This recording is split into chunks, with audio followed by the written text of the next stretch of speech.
Hello, I'm Jim Cornwall, and this is the WalkingPost.com podcast.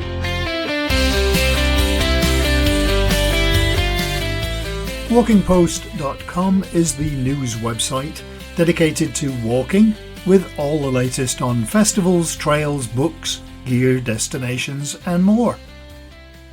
The podcast this week is airing on Friday, March the 28th, and that is Spring Forward weekend in the UK, and that means 1 hour less sleep. Unfortunately, I wasn't able to walk this weekend except around the supermarket due to the weather, but I did get some more reading done, this time in the name of research for the documentary series of videos that my son and I are planning for the Fife Coastal Path. I've been reading about Fife history, and it's a really special place. I did drive up there this week to do some interviews, and the scenery is breathtaking. I was filming in Newborough and Pittenweem. If you've never been to Fife, you should, and I'm not on commission from the tourist board. The long drives are also an excuse for me to catch up on listening to CDs that I've not got to yet. I did have a pile of about 400 unlistened to CDs, but now that's down to about 80. A big thank you to those who have already subscribed to the podcast and those who haven't but have listened anyway. I had a terrible time last week trying to move the podcast over to a different email address on Apple Podcasts. It didn't really affect anything except my sanity with all the phone calls I had to make. I guess I should just be grateful that Apple has phone support, because so many places these days don't even have that. Hopefully you tuned in to the podcast last week when we talked about... Actually, what did we talk about?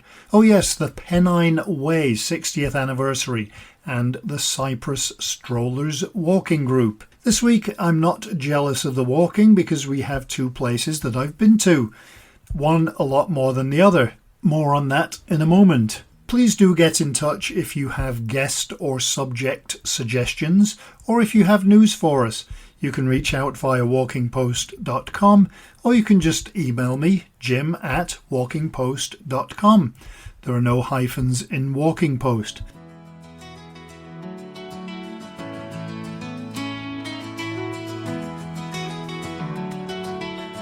As always, before we get to the interviews, let's go over some of the headlines of the news articles we had on walkingpost.com this past week. There is a new coastal trail being developed in Cape Breton, which is the northernmost part of Nova Scotia in Canada, and hopefully we will have an interview on that in the coming weeks. It's a place that I know very well, having lived there and written books about it. Hereford is offering free Nordic walking courses. Derbyshire's White Peak Loop has been officially launched, and the popular Puck's Glen hiking spot here in Scotland is going to be closed for the rest of the year due to storm damage. That's another great place. It's on the Cowell Peninsula, and it feels just like stepping back in time, with the gorges and the trees and dripping water, ferns, waterfalls. Definitely a magical place. Another one for the bucket list for you. We had an article about the top 5 forest escapes in Asia for nature lovers. The UK Outdoor Industry Award winners were announced, and the winners included RAB, Adidas and OS Maps. And Birkenstock has opened a new London store. Bristol Walk Fest announced its grand finale event. More on that in the interviews. Hong Kong is promoting hiking to grow visitor numbers, and you can read all of these and more at walkingpost.com.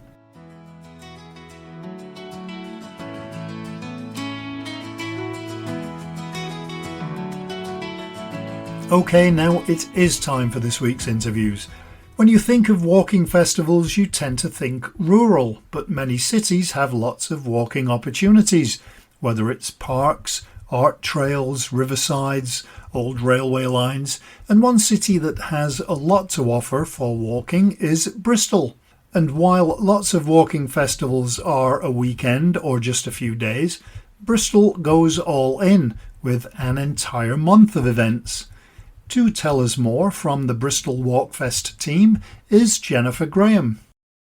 All right, to get things started, I wonder if maybe you could fill us in on Bristol Walk Fest. Yeah, absolutely. So Bristol Walk Fest is a month-long celebration of walking. Obviously, it takes place in Bristol. It's been going on since 2013. So it's a very long-standing event in the community now. Initially, it was launched by Bristol City Council's Walking for Health team. And back then in 2013, it was just a 1 week long event with about 40 walks. But over the course of the last 12 years, the event has developed, and now we run a month-long walking festival that takes place throughout May. And this year we have around about 150 unique walks. So if you factor that up and include all the walks that take place on multiple days or every day of the month, we've got hundreds of walks taking place throughout May. How did it evolve from a week to 4 weeks or a month, I guess? So May is actually National Walking Month, which some of your listeners might know. And we kind of piggybacked onto that and worked with Living Streets to kind of develop this into a month-long event to coincide with their National Walking Month and really kind of get people walking and get them active and give them as much opportunity as possible throughout that month to take part in various walks that are happening. And we've seen over the last few years that there's definitely the appetite for it, which is really nice. So there are walks on every single day in May. They get lots of people coming along. Last year we had over 3,300 people take part in the month, which is brilliant. So yeah, as long as we get the participants, we put on this festival and just give people those opportunities to get walking in their city.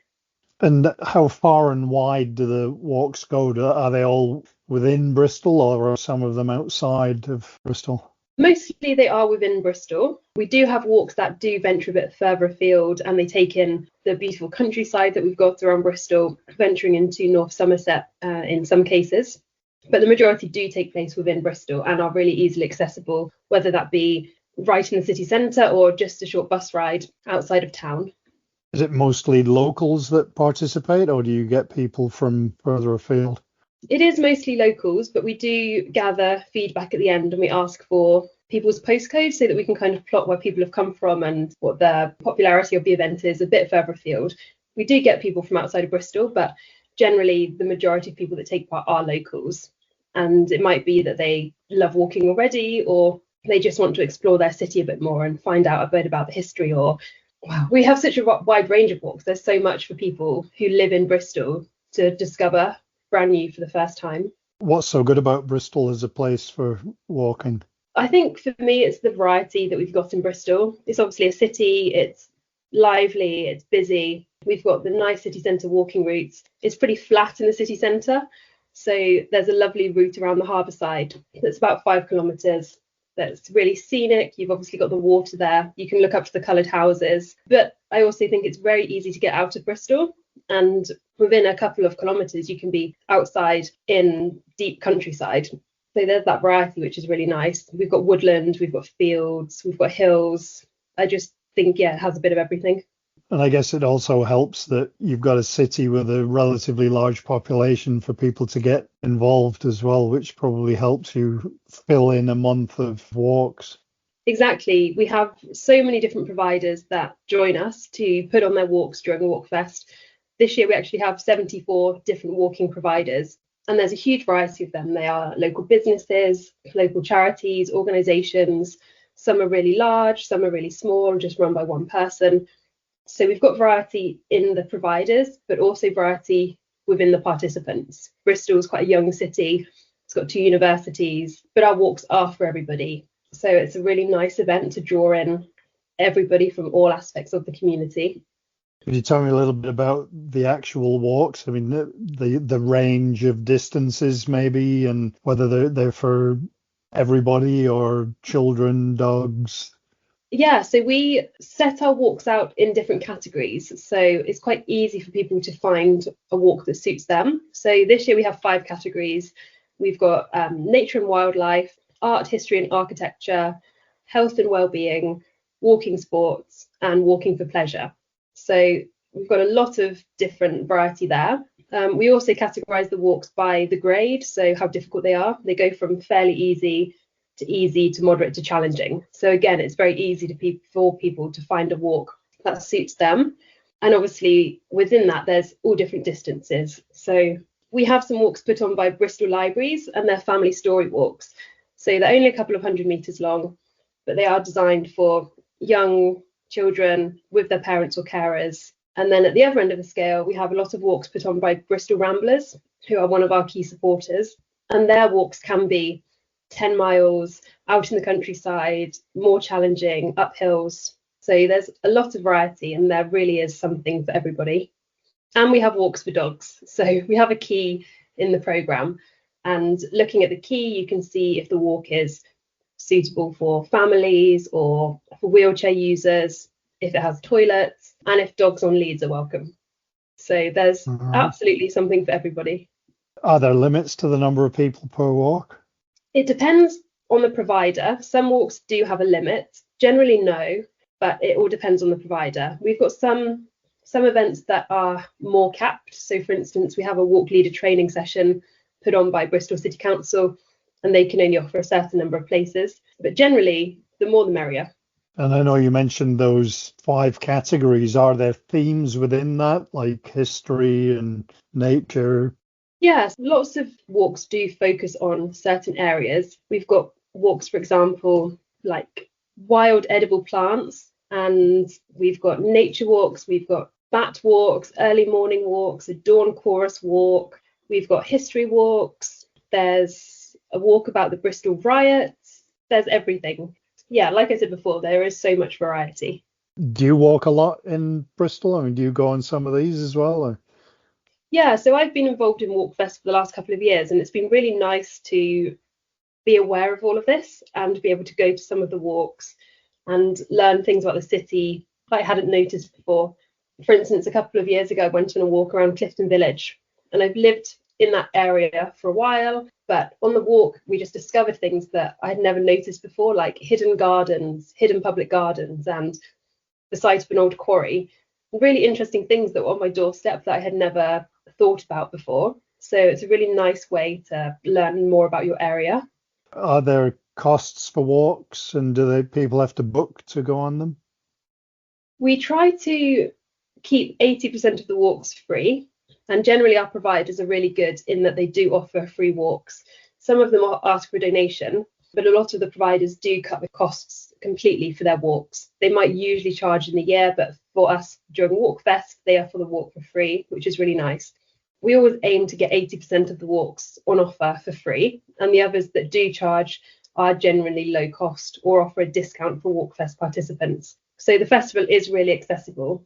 Some walks do require booking, and all that information is in the programme. So we have a printed programme that is distributed throughout Bristol in April. So by the time it comes around to May and the start of Walk Fest, people have had a month to get their hands on the programme and plan what they want to do. We also have all of the events on our website. So there's a huge catalogue on there of all the events, and each individual event listing explains whether the event needs booking and how to do that. Are there walks that are so popular that you have to have them year to year, or do you have to change it up so that people don't get bored with the same walks? Really, we leave it up to our providers. So often we do see walks repeated year on year because we know they're popular and we know that people enjoy doing them. But then again, we do have brand new walks appearing year to year. So there's definitely the variety, and there's always going to be something new. So even if you're a Walk Fest regular, taking part in lots of different walks, you'll find something new to do every single year. And are they throughout the day? So if somebody could maybe do 40 walks within those 31 days? Yeah, absolutely. We have walks from first thing in the morning, like I mentioned, the dawn chorus walk, through to late at night, lunchtime walks at all hours of the day. So depending on your work schedule and that sort of thing, you can always find a walk that would suit you. And has the weather tended to be decent in the past? Typically, yes, I will touch wood, but thinking back to the walks I've taken part in for Walk Fest, we have had some nice sunny days. So I just cross my fingers that May, again this year, sees some nice sunny weather. Do you start planning on the next one immediately after this one ends? Typically, we have a little bit of a break and then we pick up the planning again, usually towards the end of the year. This year, we have finished our current cycle of funding from Bristol City Council. So that's a conversation we need to have. Obviously, we need to gain sponsorship and raise the funds to be able to put on the festival. We know that it's popular and we know that people like to do it. So that's a big job for us for the coming year, is to get those funds up and running again and make sure that our festival can continue. And then I guess you have the grand finale at the end of the event. Could you tell me a little bit about that? Is it the first time you've done it? Yes, it is. Yeah. So this year, as the grand finale for Bristol Walk Fest, we are working with our friends at GoodMiles, and they are putting on a mass participation walking event. So happily, the 31st of May falls on a Saturday, and they are putting on 4 different walks. So we've got 5, 10, 15 and 20 miles, and they are all fully supported, fully signposted mass participation events. So with the 4 distances, hopefully there's something for everybody. Castle Park in Bristol is the start and the finish of this event, and also the event village. So at Castle Park, there'll be a big hub where we can engage local providers to come and support the event. Lots of members of our steering group for Bristol Walk Fest will come along, and it will just be a really nice community event to wrap up Bristol Walk Fest. So we want to get as many participants involved as possible and get support from all of our walking providers. We've got nearly 75 of them this year. So we know that there's interest there and lots of support. So it'll be a really nice way to bookmark the end of Bristol Walk Fest and also start this new event in the city that hopefully can gain support from year to year and become a really big, thriving event. How is that going to be organised? You mentioned the 4 different distances. Do they all start at the same time, or are they staggered so that people finish at the same time? Yeah, there'll be staggered starts. So the idea is that people generally finish around the same time so that we can have a really big, buzzy, nice atmosphere in the event village at the end, and everybody can celebrate their achievements together. What does that village look like or involve? Does it have kind of booths and food? So we'll have support there from different walking providers. The idea is that they will have a little tent, have a space, they can talk to the participants, promote their different organisations. There should be some music and some food, just a nice little celebratory atmosphere in the park at the end of the day. We're really grateful that GoodMiles are putting it on at the end of May to support Walkfest.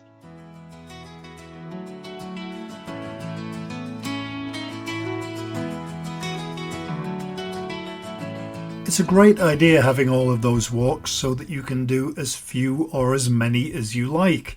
And I always find it's great, especially in a city, to feel like you're part of a community, and walkers are definitely a good community to be a part of.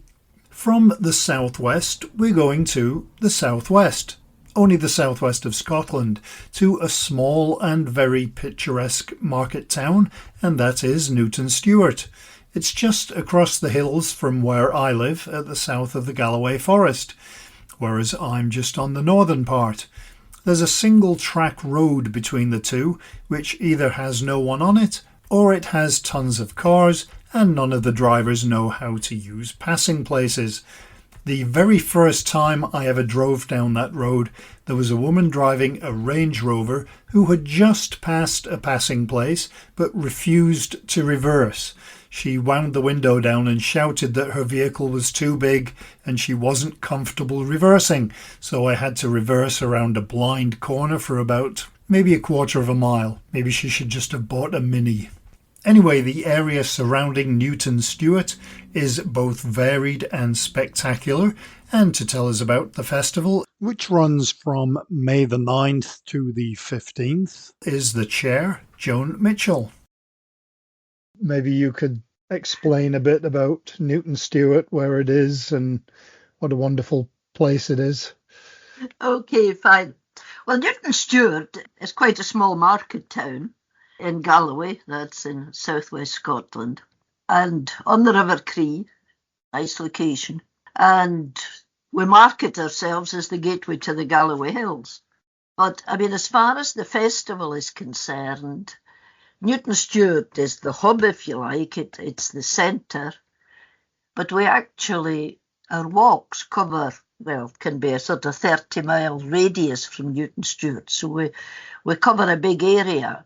It's a very pleasant area. It's a lovely area with a great mixture and diversity of landscapes and nature. So we have everything from the kind of remoter parts of the Galloway Hills, which are really quite wild and reasonably difficult to access, actually, in many cases. We don't have an awful lot of well-trodden paths, so the guided walks are really important. We have a very varied and lovely coastline, from cliffs to sandy beaches to shingle shores, and a lot of forest, a lot of woodland, and quite open and pleasant farmland. So it's a very diverse area. And some other nice communities around there as well, places like Wigtown and Kirkcudbright and a lot of... Yes, and the way we organise our festival is almost every walk is linear. There are one or two which are circular walks, but we lay on the transport, so it's all done by bus from using Newton Stewart as the base. So it allows people to do things that would be more difficult to do with their own transport. We very often end at some of these smaller towns and villages and have a cup of tea there and so on. So we try to include as many communities as we can.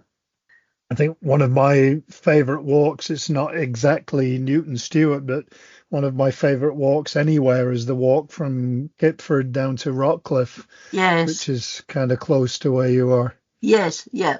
We haven't anything this year that goes quite that far. We've gone that far. Close to where you're talking about is Bulcary. I don't know whether you've ever been there, but it's beautiful, very spectacular cliff top walk. And that's getting that far east. How long's the festival been going? When did it start? Well, it started in 2003, and with the exception of a couple of years at the time of lockdown and COVID when we didn't run, we've run every year since then. So with many of the same people, I may say, the whole thing is local people, volunteer run. We don't have any paid staff of any kind. So it's all volunteers. And some of us have been going since 2003. Yes. Has it changed much over the years? Yeah, inevitably. I mean, it started as just a weekend, long weekend.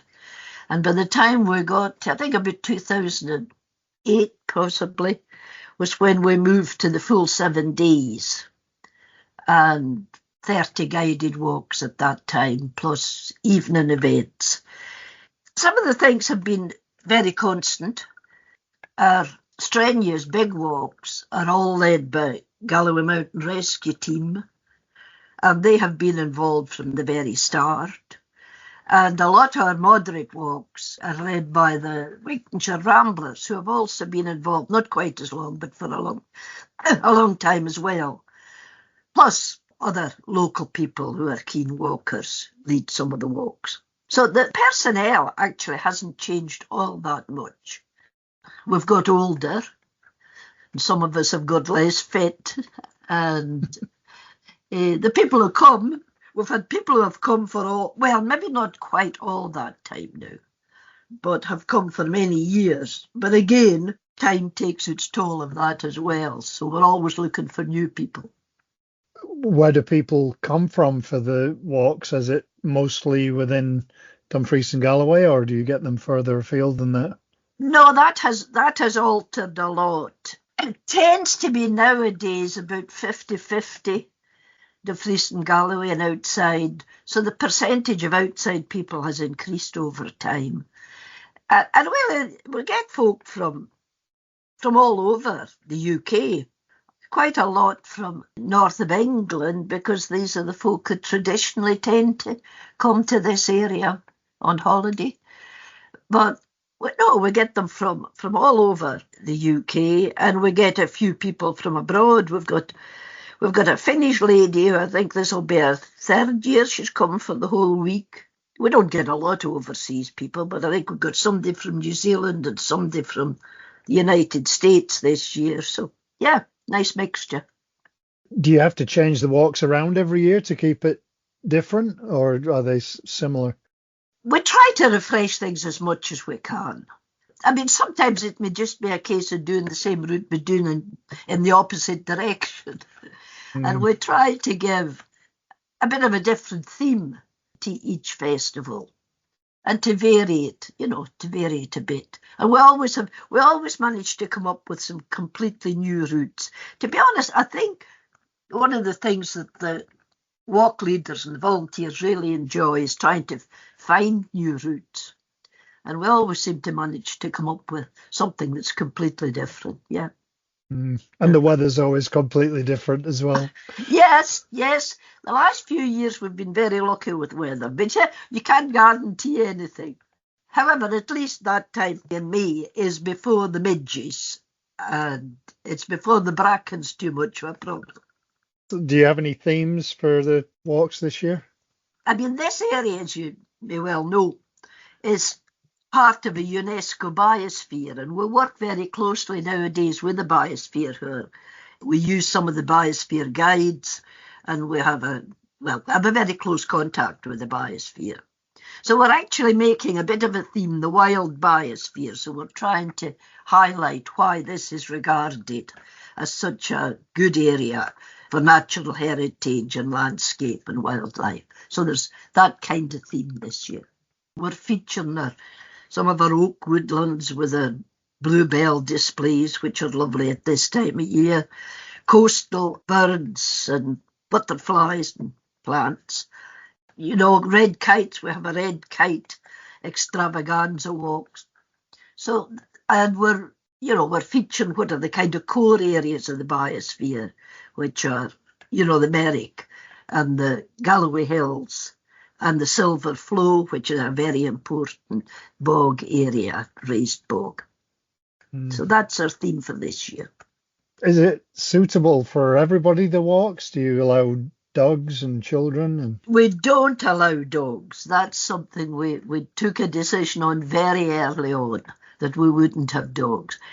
For various reasons, but mainly really we have a very good relationship with farmers and land managers. And I think the fact that we never have dogs, it really helps that. We try to give a range of walks that'll suit as many people as possible. I mean, our shortest walk is probably 4 miles. So, I mean, we have things that are really quite easy walk.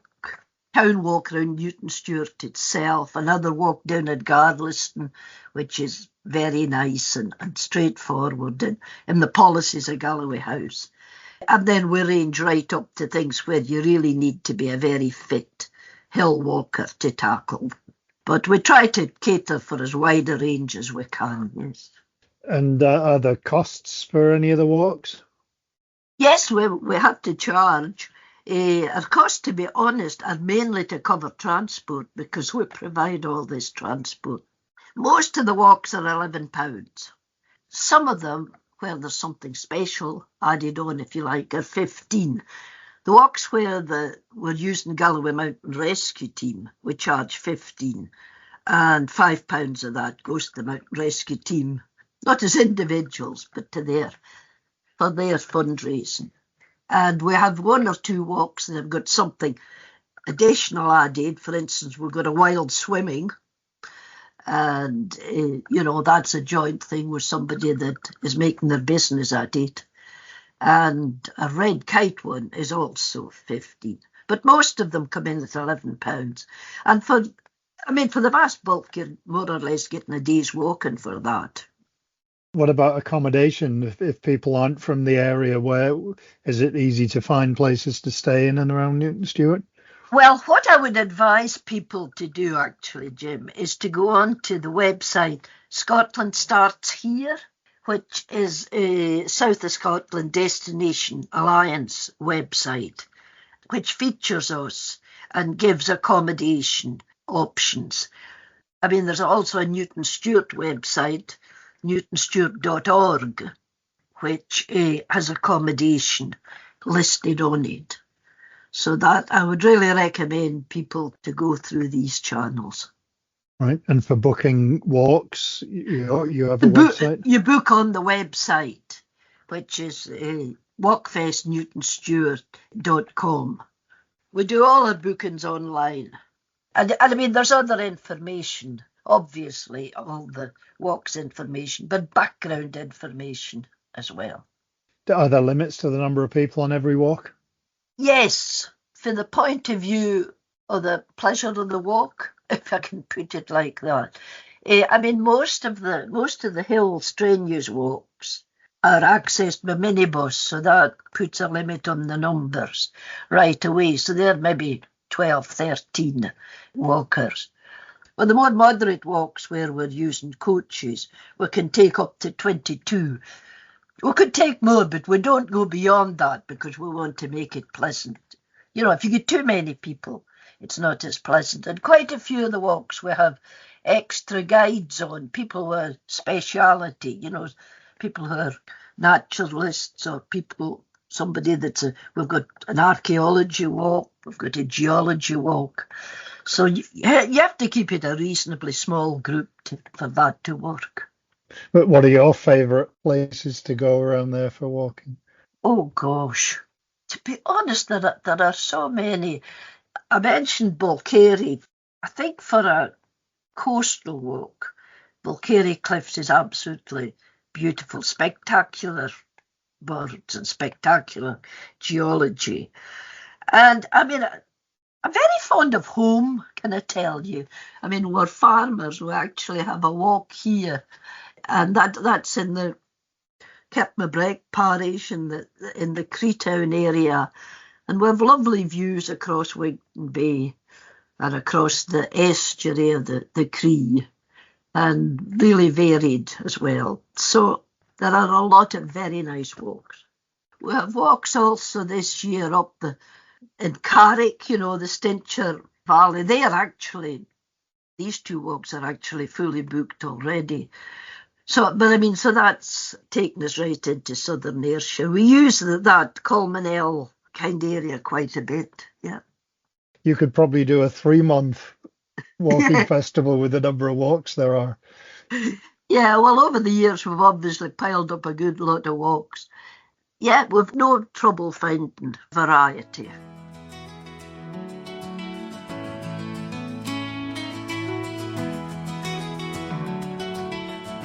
The scenery in this part of Scotland is definitely varied. We have hills, rivers, waterfalls, beaches, lighthouses, nice villages, wildlife, and if you visit for the day, quite often 4 seasons of weather.